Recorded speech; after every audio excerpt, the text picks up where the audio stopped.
नमस्कार, जनादेश express live में आपका स्वागत है। क्या भारत ने सऊदी अरब और यूएई को पाकिस्तान से दूर किया?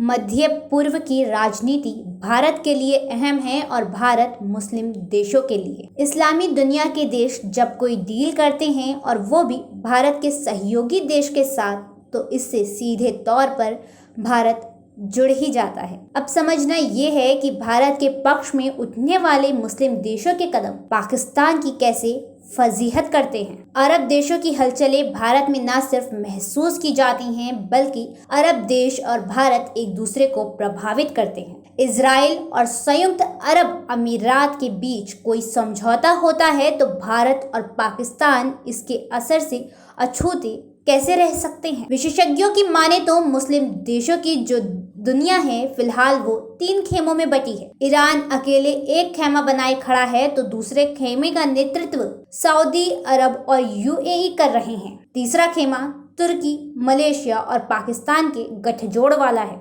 माना जा रहा है कि यूएई के इजराइल के समर्थन में आने से मुस्लिम देशों के बीच ये खेमेबाजी और बढ़ने वाली है। इस पूरे किस्से और इसमें भारत के एंगल को समझना जरूरी है। बीते 13 अगस्त को इजराइल और यूएई दोनों शांति के लिए एक समझौते पर राजी हुए। अब अगर ये समझौता हो जाता है तो इजराइल के साथ जाहिर तौर पर शांतिपूर्ण संबंध बनाने वाले मिस्र और जॉर्डन के बाद यूएई तीसरा अरब देश होगा। यही नहीं, यूएई ऐसा करने वाला पहला देश होगा जो फारस की खाड़ी में स्थित है। इस समझौते के तहत इजराइल ने वेस्ट बैंक के हिस्सों पर कब्जे का इरादा छोड़ा है और ये समझौता दोनों देशों के लिए रणनीतिक लिहाज से बहुत अहम है। इस समझौते पर मुस्लिम देशों की गुटबाजी साफ उभर कर आ गई है। एक तरफ फिलिस्तीनी नेताओं ने इस डील को फिलिस्तीन के खिलाफ बताया है तो हमास ने कहा है कि अमेरिका की दलाली से ये डील खारिज करने लायक है। ईरान भी इसका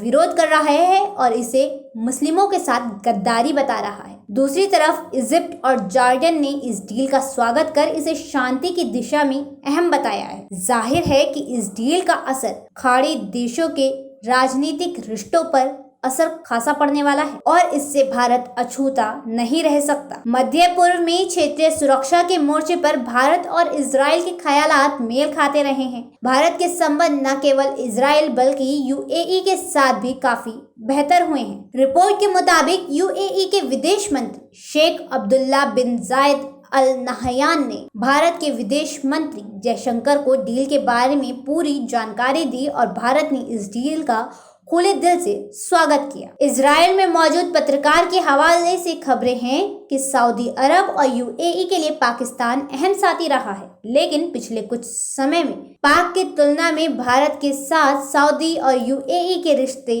नाटकीय ढंग से बेहतर हुए हैं। इसका एक उदाहरण ये है कि सऊदी व यूएई के प्रभुत्व वाली संस्था इस्लामी कोऑपरेशन ने पिछले साल की मीटिंग में पाक के विरोध के बावजूद भारत को ऑब्जर्वर के तौर पर बुलाया था। यही नहीं बल्कि पाक लगातार ये मांग करता रहा है कि ओआईसी कश्मीर मुद्दे पर एक बैठक करे और भारत के रुख के खिलाफ मुस्लिम देश उसके समर्थन में आए, लेकिन पाक की इस मांग पर भी ये संस्था तवज्जो नहीं दे रही है। साथ ही पाकिस्तान लगातार भारत पर इस्लामोफोबिया फैलाने का आरोप लगा रहा है। स्थिति ये नजर आ रही है कि सऊदी अरब और यूएई के वर्चस्व वाले मध्य पूर्व में पाकिस्तान फिलहाल होल्ड पर रखा हुआ देश है। भारत के साथ संबंध बेहतर होने के बीच मालदीव ने भी भारत पर पाकिस्तान के तमाम आरोपों को खारिज कर दिया है। एक रिपोर्ट की माने तो पाकिस्तान के बालाकोट पर एयर स्ट्राइक के बाद भी सऊदी अरब और यूएई भारत के साथ नजदीकी संबंधों में दिलचस्पी रखे हुए हैं। सऊदी अरब ने पाकिस्तान पर हाल में काफी दबाव बना दिया है। न केवल